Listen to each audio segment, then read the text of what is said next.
It's called heart failure with preserved ejection fraction. That's its long technical name. And it's often abbreviated to the term HFpEF. And it is a type of heart failure.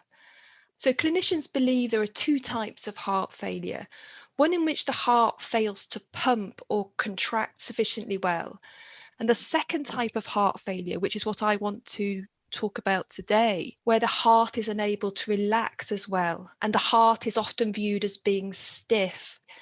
And this type of heart failure primarily occurs in people who are older and have other long-term conditions, such as type 2 diabetes and hypertension.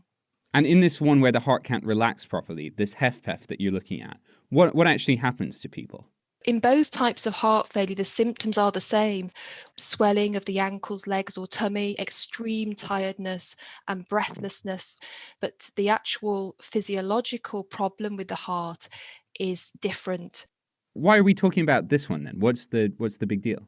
Approximately 920,000 people in the UK are living with heart failure, and half of these individuals are experiencing this type of heart failure. We understand the management of this heart condition less. There are less drugs available for people living with this heart condition. I mean, in the literature, it's been described as an emerging epidemic. It's important that we understand how this condition is being managed, the gaps in care, and how to improve the care for this growing population. We interviewed 50 people who are actually currently living with this condition. And one of the people today that I interviewed is Mike, who's kindly joined us today. Hello, my name is Mike Wardle. I'm 66 and a retired police community support officer for Greater Manchester Police. Mike, what has your experience with HFpEF been like? What happened with me, I started to go very short of breath. I was tired.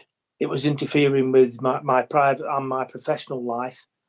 There are a lot of side effects with every medication that you take. And what I found is that one may have caused another symptom, so they give you something else to quell that one, and then another one, and another one, and another one.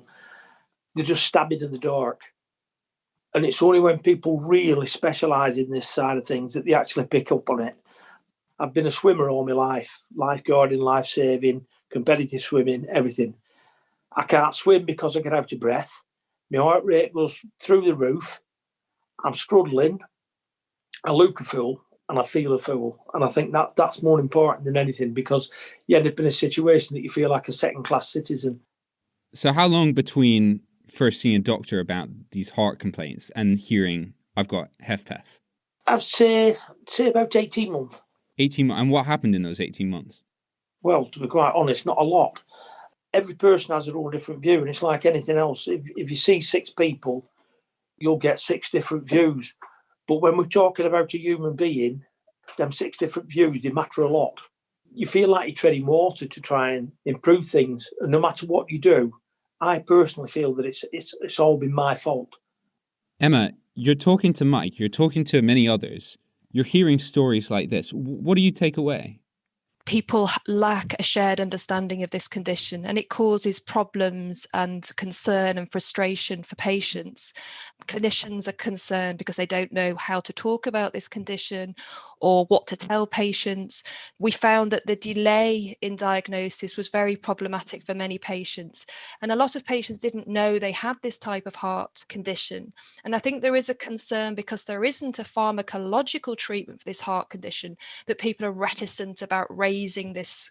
But there are lots of things we can do. We found out that patients were relieved to know why they were breathless, why they were tired all the time. So in itself, just knowing that you're not imagining these symptoms can be very, very helpful.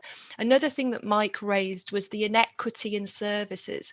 So there's inequitable heart failure provision across the country, but this is even more pronounced in HFpEF, because these services can only just support the people with the other type of heart failure. So they struggle to take on board the additional patients.